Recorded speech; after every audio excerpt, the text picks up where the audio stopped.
నమస్కారం వార్తలకు స్వాగతం. ముందుగా ముఖ్యాంశాలు.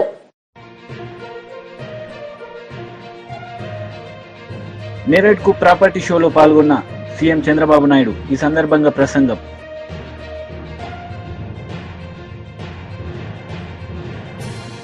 మాజీ మంత్రి Botsa Satyanarayana press meet. TDP నేతలపై ఫైర్.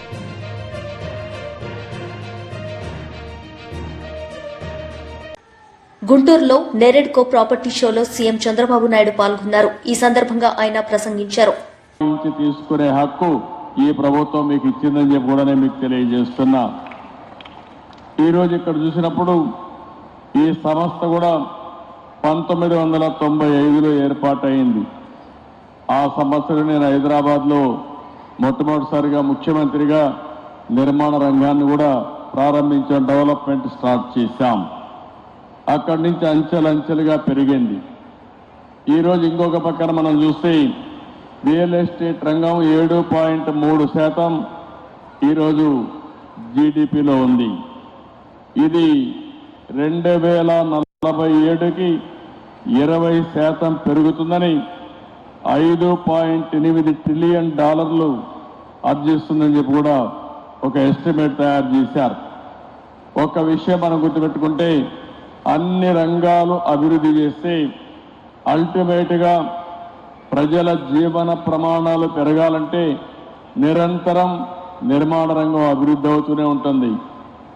ఒక ఇల్లు కడతాం, డబ్బులు వస్తాయి, మళ్ళా కొట్టేసి ఇంకొక ఇల్లు కట్టే పరిస్థితికి వస్తారు. అంటే ఎవరైనా సరే ఈ సివిలైజ్డ్ వరల్డ్లో, ఒక నాగరిక ప్రపంచంలో నిర్మాణం అనేది కంటిన్యూగా జరుగుతుంది. ఏ సొసైటీ అయితే బాగా అభివృద్ధి అవుతుందో అక్కడ ఈ డెవలప్మెంట్ అనేది అనునిత్యం కూడా ముందుకు పోయే పరిస్థితి వస్తుంది. ఈరోజు ఇక్కడ చూస్తే నేరేడ్కో కూడా ఒక పక్క క్రీడా ఉన్నారు, ఒక పక్క క్రీడా ఉంది, ఇంకొక పక్క నేరేడ్కో ఉంది. మీరిద్దరు కూడా బ్రహ్మాండంగా పనిచేస్తున్నారు. ఇద్దరూ కలిసి ఎప్పటికప్పుడు నిర్మాణ రంగాన్ని అభివృద్ధి చేయడానికి మీరు ముందుకు రండి. మీరే కాకుండా చిన్న ఆర్గనైజేషన్స్ వాళ్ళు కూడా కోరుతున్నా, ఈ ప్రభుత్వం మీకు అండగా ఉంటాం, ట్రాన్స్పరెంట్గా ఉంటాం, రియల్ టైంలో మీ సమస్యల పరిష్కారం చేయడానికి మేము ముందుంటామని చెప్పి కూడా మీ అందరికీ హామీ ఇస్తున్నా. ఇదే కాకుండా ఈరోజు నారాయణ గారు చెప్పారు, అమరావతి కానీ అభివృద్ధి అయి ఉంటే ఇప్పటికి ఈ ప్రాంతం అంతా కూడా నిలదొక్కునేది. ఒక అమరావతిని పూర్తిగా నిర్వీర్యం చేసి రాష్ట్రంలో నిర్మాణ రంగం అనేది నిలదొక్కోకుండా చేసే పరిస్థితికి వచ్చారు. ఇంకో పక్కన ఎక్కడ చూసినా డెమాలిషన్ చేయడం, భయభ్రాంతులను చేయడం, ఇలాంటి చాలా కార్యక్రమాలు కూడా జరిగాయి.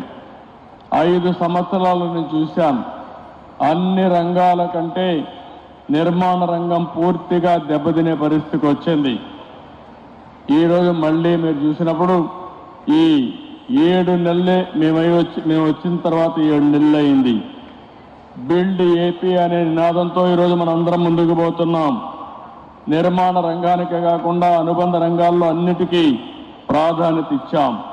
ఈ ప్రాధాన్యత వల్ల ఎక్కడికక్కడ ఒక పద్ధతి ప్రకారం ఇవన్నీ జరిగే పరిస్థితికి వస్తున్నాయి.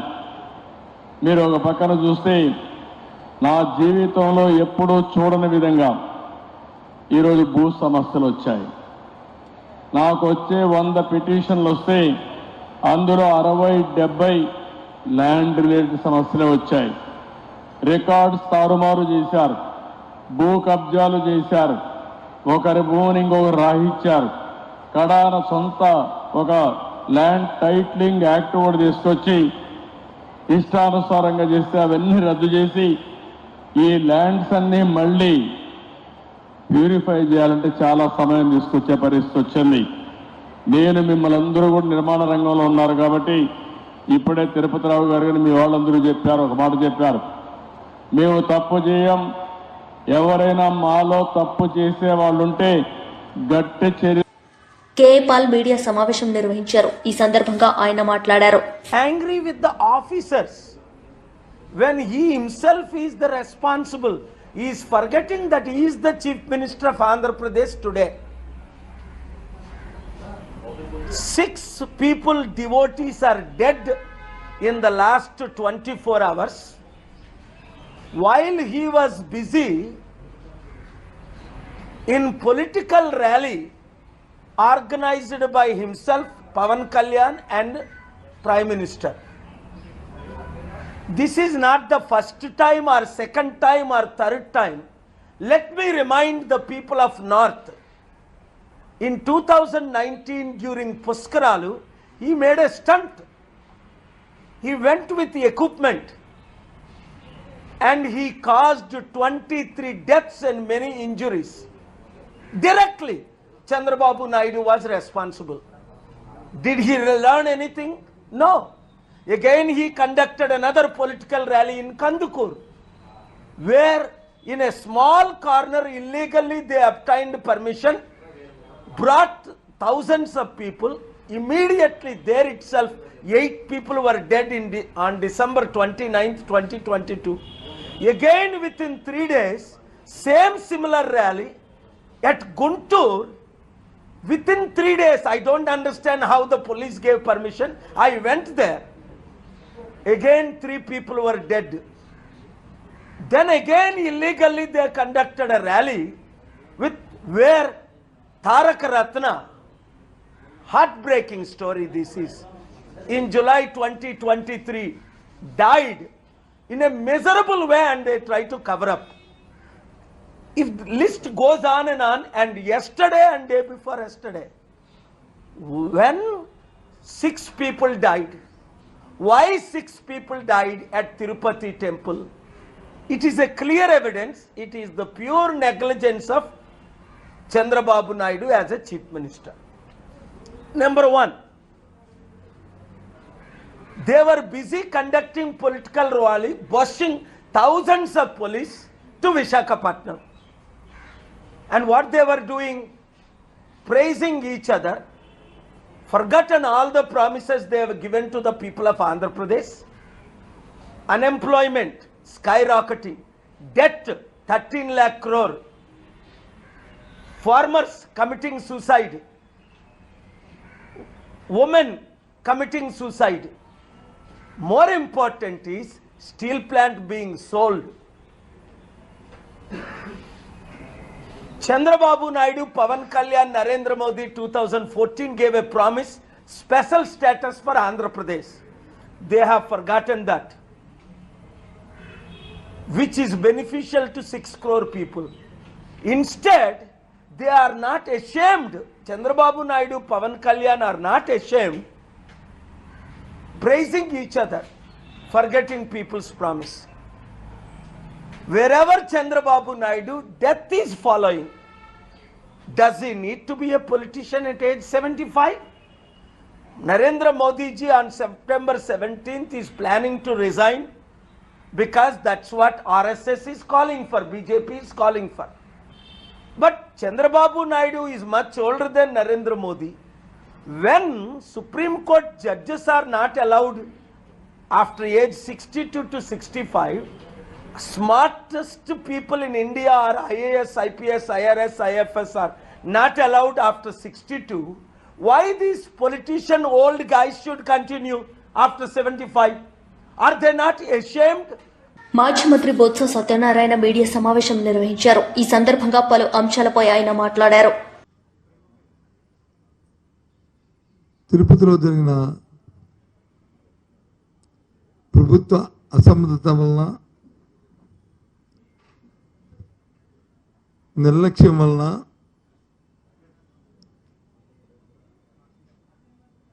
ఆరుగురు నిండు ప్రాణాలని బలిగొన్న మైనం మనందరికీ తెలుసు. ఈరోజు ఈ వైకుంఠ ఏకాదశి నాడు ఆ దేవదేవుని దర్శించుకోవడానికి లక్షలాది మంది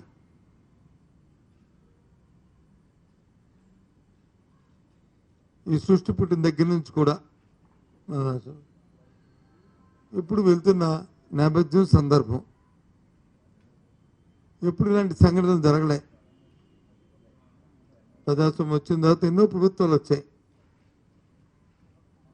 ఎప్పుడు కూడా ఇలాంటి సంఘటనలు జరగలే. కేవలం మానవ తప్పిదనం వల్ల, ప్రభుత్వ నిర్లక్ష్యం వల్ల, వాళ్ళ తాలూకు అనాలోచితమైన దురుద్దేశాల వల్ల జరిగిన కార్యక్రమం ఇది. 6 చనిపోవడం, 40 మంది క్షతగాత్ర అవడం నిజంగా చాలా బాధాకరమైన అంశం ఇది విషయం. అయినప్పటికీ నేను చూసాం,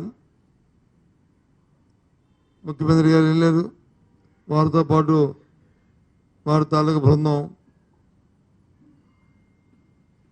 మంత్రులు, ఒక 6 మంత్రులు, వారితో పాటు వారి డిప్యూటీ ఉప ముఖ్యమంత్రి, మరి బృందం అంతా కూడా వెళ్ళి వారు ప్రత్యక్షంగా పరోక్షంగా చూశారు. వారి మాటలు కూడా విన్నాం. వారు చెప్తుంది ఒక విషయం ఏంటంటే, ఈ జరిగిన సంఘటన అంతటినీ దేవస్థానం బోర్డు అధ్యక్షులు ఉన్నారు, వారు అంటారు ఈ దైవ నిర్ణయం అని అంటారు. అసలు నాకు ఏమనాలో అర్థమాలే.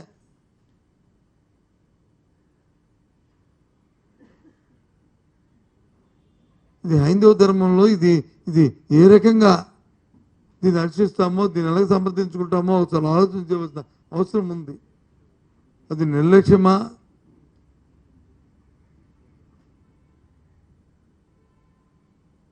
ఈ కార్యక్రమం నాకు అర్థం అవ్వలే. అసలు నేను సూటిగా ఈ ప్రభుత్వాన్ని ప్రశ్నిస్తున్నాను. ఎంతసేపు నిన్న చూస్తున్నాను ముఖ్యమంత్రి గారి తాలూకా ఆయన తాలూకా ఆహాలు భావాలు, వాళ్ళతో మాట్లాడిన విషయాలు, ఆ సందర్భాలు, వాళ్ళ దగ్గర నుంచి తెలుసుకుంటున్న విషయాలు, తిరిగి మీరు వ్యక్తపరుస్తున్న అభిప్రాయాలు అన్నీ కూడా చూశా. లక్షలాది మంది భక్తులు వచ్చి ఈ రోజున అక్కడికి వస్తారు, దేవుని దర్శించుకుంటారు. ఈ రోజు నుంచి వాళ్ళు నిన్న మొన్నటి నుంచే తిరుమలకు వచ్చి దానికోసం కాచుకొని ఉంటారు అనే విషయం ముందు నుంచి తెలిసిన విషయమే కదా. అసలు ప్రభుత్వం తరఫున ఎప్పుడైనా ఒక రివ్యూ అని చేశారా దీని మీద? ప్రభుత్వం తరఫున ఒక సమీక్ష అనేది జరిగిందా? ఎందుకు అడుగుతున్నా అంటే, ప్రభుత్వం తరఫున జరిగిందా అని బోర్డుకున్న పరిమితి చాలా పరిధి తక్కువ. వాళ్ళ పరిధిలో ఒక కలెక్టర్ కానీ, ఒక ఎస్పీ కానీ, ఒక డిఐజీ కానీ, లేదు ఒక మెడికల్ అండ్ హెల్త్ ఆఫీసర్ కానీ. మాజీ మంత్రి అంబటి రాంబాబు మీడియా సమావేశం నిర్వహించారు. ఈ సందర్భంగా పలు అంశాలపై ఆయన మాట్లాడారు.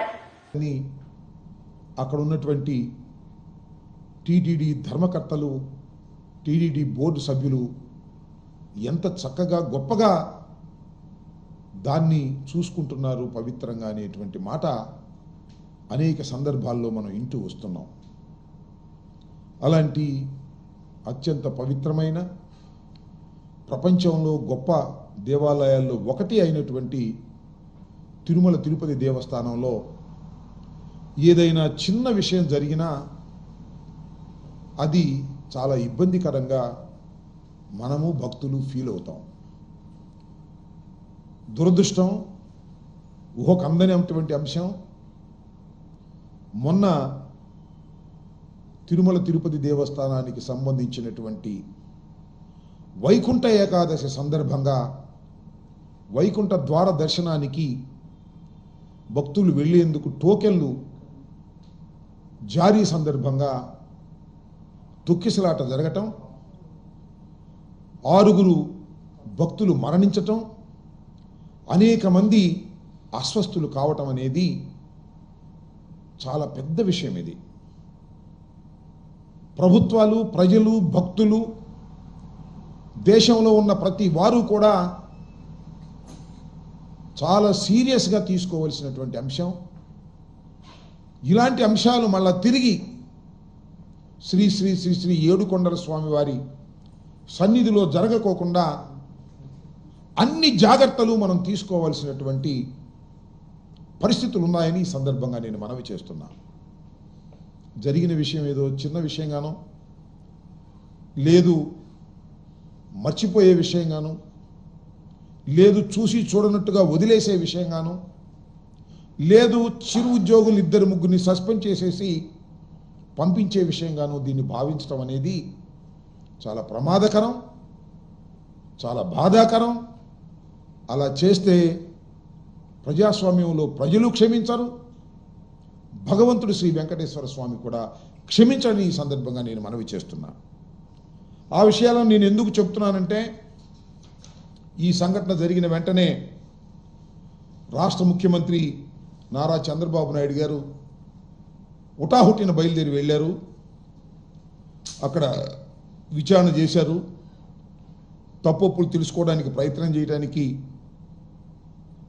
చేశారు. అక్కడ మృతుల కుటుంబాలని, క్షతగాతులైన వారిని కూడా పరామర్శించేటటువంటి ప్రయత్నం చేశారు. అవన్నీ కూడా మనం మీడియాలో చూసాం. ఆ తర్వాత మళ్ళీ పవన్ కళ్యాణ్ గారు వెళ్ళారు, ఉప ముఖ్యమంత్రి గారు. ఆయన కూడా పరామర్శించారు, ఆయన కూడా మీడియాతో మాట్లాడారు. తరువాత ప్రధాన ప్రతిపక్ష నాయకులైనటువంటి జగన్మోహన్ రెడ్డి గారు కూడా ఆ తర్వాత వెళ్ళారు. అక్కడ పరామర్శించి పలకరించి వచ్చారు. ఎవరి స్టేట్మెంట్స్ వారు ఇచ్చారు. ఫైనల్గా చంద్రబాబు నాయుడు గారు ఆయన ప్రకటించింది ఏమిటంటే, ఇద్దరిని బాధ్యుల్ని చేస్తూ డిఎస్పి రమణ కుమార్ అని ఒక డిఎస్పిని, గోశాల డైరెక్టర్ హరినాథ్ రెడ్డిని, వీళ్ళిద్దరిని ఈ సంఘటనకి బాధ్యులు అని చెప్పి ఇద్దరిని సస్పెండ్ చేశారు. సరే, కొన్ని పత్రికలు రాశాయి, వారికి సంబంధించిన పత్రికలు అద్భుతంగా స్పందించారు, తక్షణమే యాక్షన్ తీసుకున్నారు. ఇద్దరిని బీజేపీ లీడర్ మీడియా సమావేశం నిర్వహించారు. ఈ సందర్భంగా ఆయన మాట్లాడారు. ఈ ప్రభుత్వం ఇష్యూస్ అన్నిటి కూడా లాస్ట్ ప్రభుత్వం 10 సంవత్సరాలు, ఈ సంవత్సరం లాస్ట్ 1 year నుంచి కూడా టీచర్ల విషయంలో ఎవరు ఒక ఇష్యూని కూడా సార్ట్అవుట్ చేయకుండా అన్ని పెండింగ్ పెట్టారు. అవన్నిటి మీద మనము పోరాటం చేసి వాళ్ళకి సొల్యూషన్ వచ్చే విధంగా సెంట్రల్ గవర్నమెంట్ తరఫున ప్రెషర్ తీసుకొచ్చి ఇక్కడ కిషన్ రెడ్డి గారి నాయకత్వం కానీ, బండి సంజయ్ గారి నాయకత్వంతో వాళ్ళ సపోర్ట్ తీసుకొని స్టేట్ గవర్నమెంట్ కూడా పర్సీవ్ చేసి ఆ ఇష్యూస్ను ఒక్కొక్కటి ఏ విధంగా రిజాల్వ్ చేయాలన్నది మెయిన్ ఉద్దేశము. ఇప్పటికే చాలామంది టీచర్లందరితో కూడా మాట్లాడుతున్నాము. చాలామంది అందరూ సపోర్టు చేయడానికి రెడీగా ఉన్నారు. నేను నా వంతుగా 94 నుంచి విద్యా సంస్థను నడుపుతున్నాము. ఒక 6,000 టీచర్స్ మా దగ్గర పనిచేస్తున్నారు. టీచర్స్కు ఏ విధంగా సమస్యలు ఉంటాయి, ప్రైవేట్ టీచర్లు అయినా గవర్నమెంట్ టీచర్లు అయినా సమస్యలు ఆల్మోస్ట్ ఒకటే ఉంటాయి. తర్వాత విద్యార్థులకు ఏ విధంగా వాళ్ళ ఇష్యూస్, పేరెంట్స్ ఇష్యూస్, నాకు లాస్ట్ 40 years నుంచి ఒక అండర్స్టాండింగ్ ఉంది. ఈ అండర్స్టాండింగ్ను ముందుకు పెట్టుకొని ఆ ఇష్యూస్ అన్నిటినీ ఏ విధంగా మంచి స్టూడెంట్స్ను తయారు చేస్తూ వారికి సంబంధించిన టీచర్లందరికీ వాళ్ళ సమస్యలు ఒక్కొక్కటి పరిష్కరిస్తూ వాళ్ళు అంత పెద్ద సేవ చేస్తారు. టీచర్స్ అనేటోళ్ళు మన ఏ కంట్రీకి పోయినా, ఏ రాష్ట్రానికి పోయినా, ఎక్కడికి పోయినా మనందరికీ మన టీచర్సే ఒక ఎగ్జాంపుల్. టీచర్స్ లేనిది మనకు ఒక విద్య రాదు, విద్య లేనిది మనం ఏం చేయలేము. అంటే ఒక పొలిటీషియన్ లీడర్ కావాలంటే పొలిటీషియనే కాకుండా లీడర్షిప్ క్వాలిటీస్ను పెంచడం, చదువు నేర్పడము, జ్ఞానం నేర్పడము, ప్రతి టీచర్స్ అది ఇంపార్టెంటు.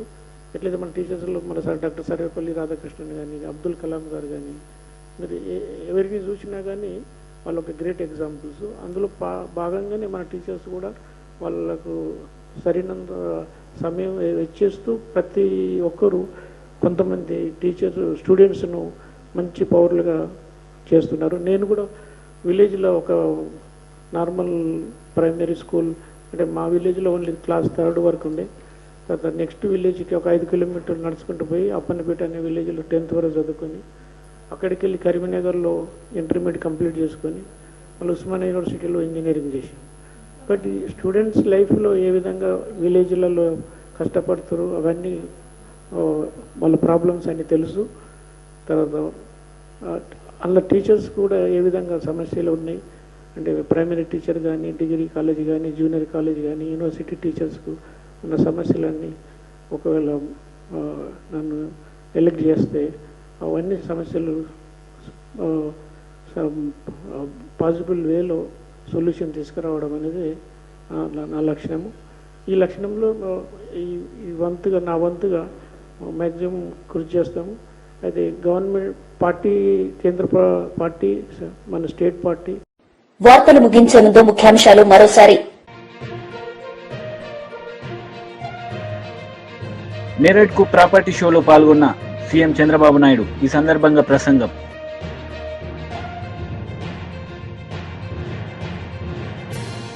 మాజీ మంత్రి Botsa Satyanarayana press meet. TDP నేతలపై ఫైర్.